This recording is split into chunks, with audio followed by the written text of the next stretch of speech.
And this is where I believe that the divine feminine is going to help us. Because the divine feminine is helping us from being so like knowledge-based, structure-based within our experience. Divine feminine, I view it as this experiential learning of our spirituality, our embodiment of our truth. In this episode, I'm going to share with you how you can get to your deepest truth. How can we find the answers to all the mysteries in the universe? And how can we know whether something is true? So if you define yourself as a truth seeker, if you define yourself as someone, a light worker, an empath, someone who's just so curious about all the mysteries within the universe, how it all fits together, then this episode is truly for you. If that's something that you're interested in, then stay around. How does it feel to be alive, to be free? Are we truly in the here and now, or are we living a dream that we created? Close your eyes to see clearly. This is life on purpose. Hello everyone, welcome to another episode of On Purpose by Lynn. For those of you who are new here, welcome. My name is Lynn and I share with you everything you need to know about personal development and spirituality so that you can create your best life. It's a bit windy, so that you can rise to your fullest potential. If that's something that you're interested in, then make sure to subscribe. So within my spiritual awakening, I started to just question everything. I was questioning everything. I'm questioning everything and I'm open to anything. Like anything people view certain things as, I'm not going to label it as this is too insane to be true, or like anything could be true, right? And so you might relate to that within your spiritual awakening. You've been just looking for answers and you're just so fascinated with all the mysteries within the universe. And recently I had someone ask me, which I really appreciate, which is, how did your spiritual awakening kind of start? Like, how did you start to seeking for answers? And when I started to spiritually awaken, what was that experience like for you? And I'm actually currently going through a similar process again, so I thought it was just super interesting to share my insights for my first kind of awakening to the awakening that I'm going through right now. Because within your spiritual awakening process, you'll have a lot of awakening phases that you're going through, okay? So if you've just had your first spiritual awakening, just know you're in for a treat. This is going to continue for, like, I think until the day that we die. We keep on awakening to the deeper truth that's laying within us. And so I'm going to share with you first what that was like for you, and then I will share with you my findings right now, and how I actually feel that we can know 100% sure that something is true. And so when I started to spiritually awaken was actually, maybe if you've been watching my content, I'm very aware that there are a lot of new people who are coming into our community, onto my channel, who don't know who I am. So before I went through spiritual awakening, I was actually going through a depression. And when that was happening, I was basically not living my authentic truth without me even knowing. I just felt anxiety, depressed. I felt like over-controlling, perfectionist, and I was not just feeling depressed, I was really in a depression. And to a point where I didn't really want to be here anymore.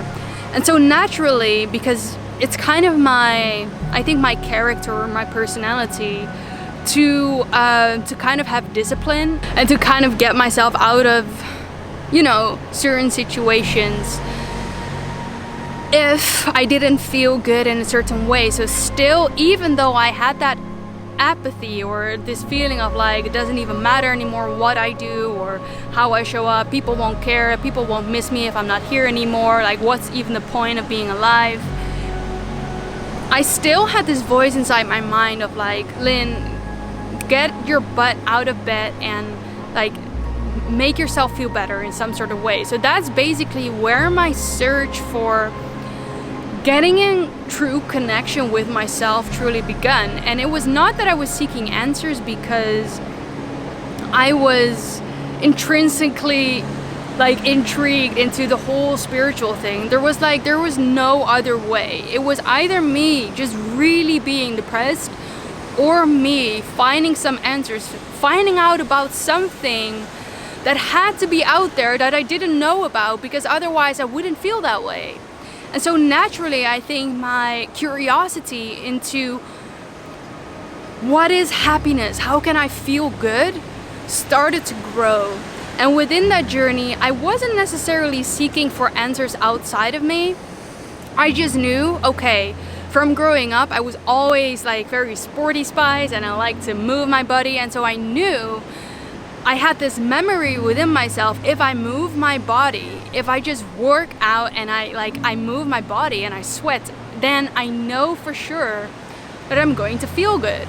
So I went from kind of pushing my life into a certain direction, trying to accomplish things, trying to be things, trying to climb the social ladder and the career ladder, and I don't know, I was like unconsciously, subconsciously programmed to kind of live that way. It didn't bring me nowhere, so I was going full mode, like full crazy mode onto health and body and working out. And so that's where I threw my perfectionism into in a later stage. And then I kind of found out, like, okay, after a year of doing that or a year and a half of doing that, okay, I got so frustrated with myself because yes, I was fit, yes, I was healthy, like bodily healthy, but my mind, my mental health just wasn't in check, and I was just frustrating and pushing myself, and it was really unhealthy, and it got me even more depressed actually. So I was pushing myself, pushing my mind, pushing my body to feel a certain way, but it didn't work. And that's how I started to slowly but steadily surrender to the universe. And within this surrendering, because I got myself so frustrated many times in a row, I kind of gave up my willpower. I kind of gave up like my entire perspective on what's supposed to make me feel good, make me feel happy. So for me, discovering like, okay, doing this whole thing of like career climbing and like working out and all of these things that people are doing that they promise like, okay, you'll feel so good in your body. I'm like, okay, this is not the answer.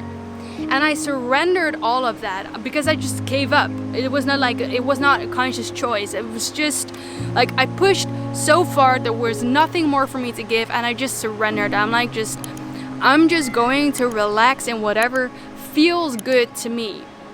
And when I did that, I started actually following what felt good to me, even if it didn't make sense. And when I was following that, I was just naturally, I saw my life transform, and I started to sink into that place within myself where I just found these answers within myself.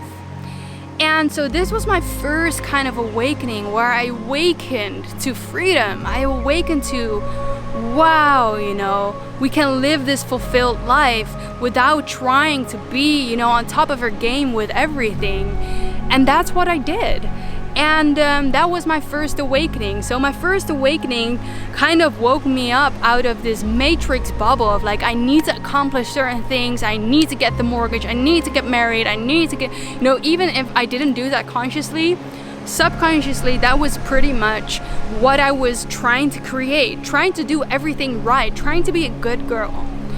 And when I awakened, I was like, oh my goodness, there is an infinite amount of possibilities for a life, and I get to choose consciously what feels best to me, and I get to design my life in a way that feels most aligned with who I am authentically, not what society has made of me, but who I am in my core.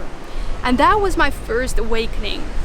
And within that awakening, I started to wake up to different truths, because I was finding all these, I started receiving downloads. So I started to receiving answers to universal questions that I had, and I didn't know where it came from. It just popped into my mind, and it wasn't mind driven. You'll know this when something is like an insight from your higher self or the universe or whoever is ruling this. You'll know instantly that it doesn't come from your conscious mind, but it comes from something that is so much deeper within you. So I was getting all these downloads, and I was like, what is that? Like, what is happening with me? What are all these things?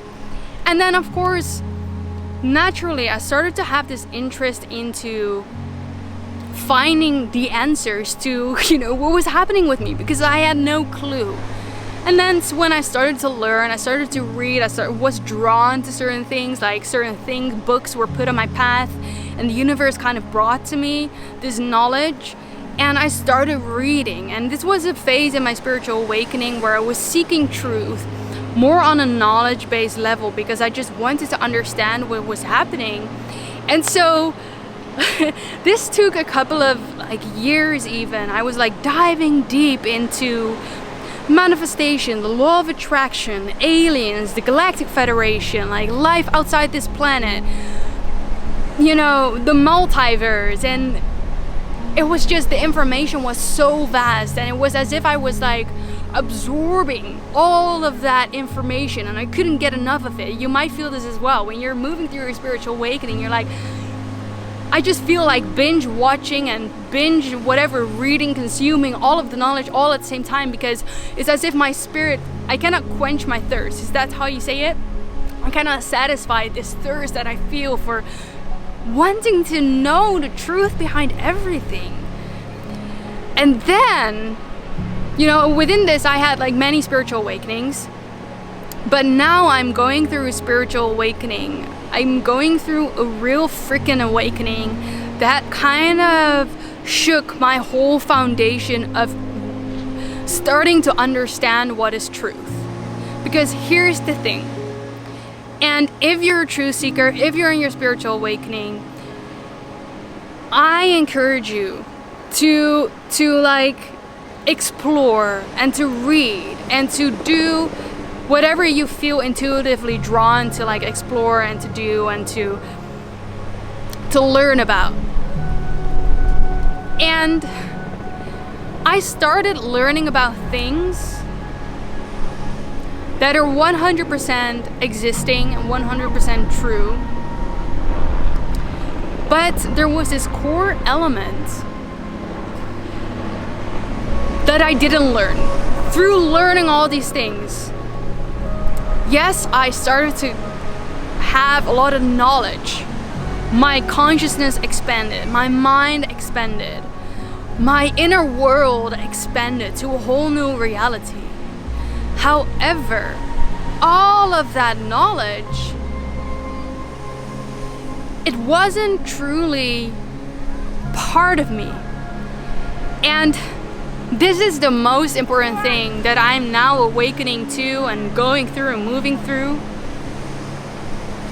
It's yes, I've learned about all this truth, but how do I know if it's actually true?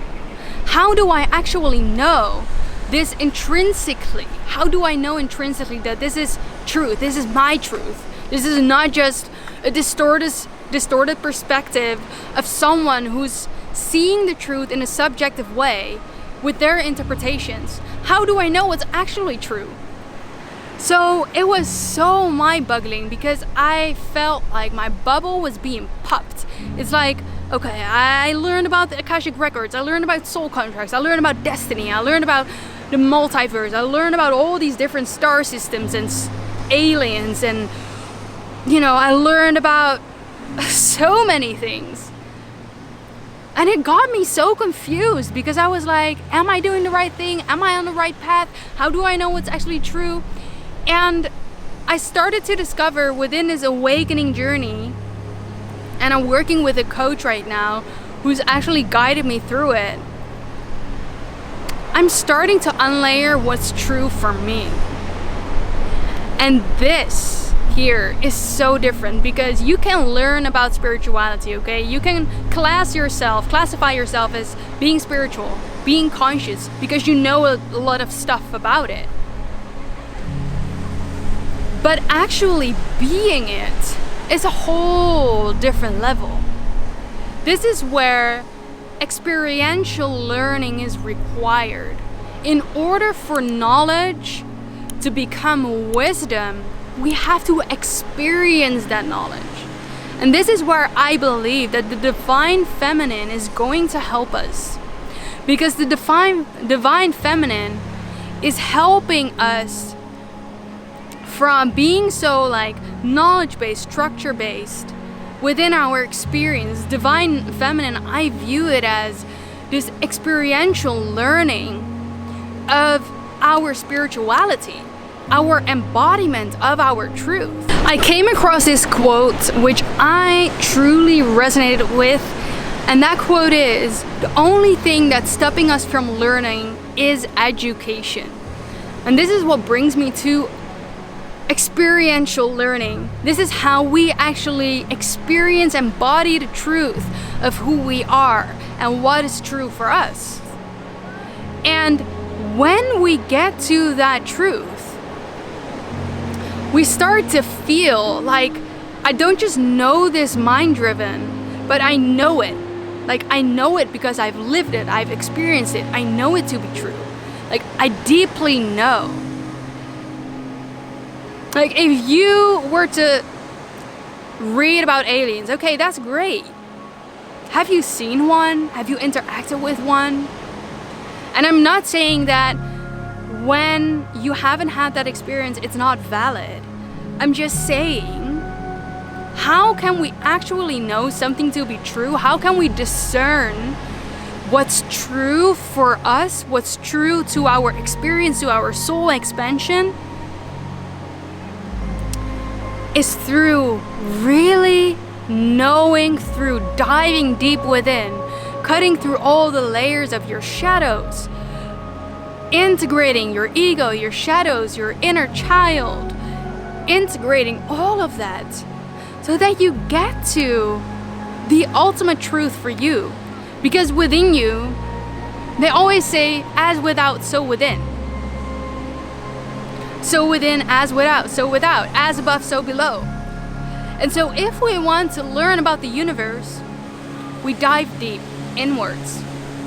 We see what's actually here. We go deeper than our conditioning. We go deeper than our shadows, our ego. We go deeper than just our physical body. We dive directly into our soul.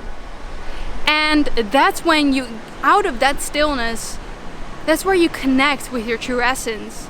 And that's where you'll find the answers that come directly from the source. And so this is what I believe is how we actually find truth. A way to find your truth is if you know something to be true, you will not wonder anymore whether it's true. Because you know it. And this inner knowing, it only comes from the connection, this experiential learning that we start to embody. When we start to actually be with ourselves, work with ourselves, learn about the depths of our being, because within us there's a whole multiverse existing.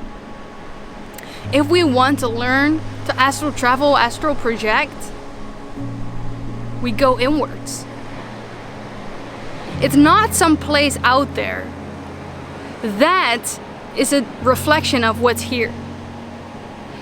And so, hopefully, this video resonates with you. Your resonance is also an indication of, this is true for me. you'll feel it, you'll know it, you'll know whether something is true or not. You don't have to wonder. And hopefully this resonated with you. Let me know in the comments if it does, and let me know where you guys are tuning in from, because I'd love to get to know you. I hope you're, by the way, enjoying this view. This is actually my home break where we surf. It's a small day today, so maybe you can see like how many people are actually surfing there. When the waves are a bit bigger, it's a lot more quiet, and I thought, let's connect with one of my favorite places in the world, and let's bring it to you with this truth seeking, this embodying of our energy and our higher power. Let's bring it to you because it's just perfect for the occasion. It's perfect for the subject today. If you have liked this video, please like this video, click that like button, and share this video with anyone who you think could benefit from this message right now. I recently started a brand new podcast which is called Returning Home with Lin Lim. You can find it in a link in the description below, or you can go directly onto Apple Podcast or Spotify to listen on there. And I also created my brand new merchandise, which you can check out in a link in the description below. Just check out the creations that I created. It's super fun. There are all these conscious messages of awakening, love, light, and positivity that you'll share with the world if you're wearing this merchandise. So I would really appreciate if you feel called to do so. If you purchase some, that will also help me to keep creating this content for free 3 times a week. And if you're new here and haven't already subscribed to my channel, remember to do so, as you will be the first to watch all of my videos every Mondays, Wednesdays, and Fridays, so that you can create your best life. Remember, we have such an exciting future to look forward to, even if it doesn't seem like it right now. Thank you so much for being here, and I'm looking forward to see you in the next video. Bye for now.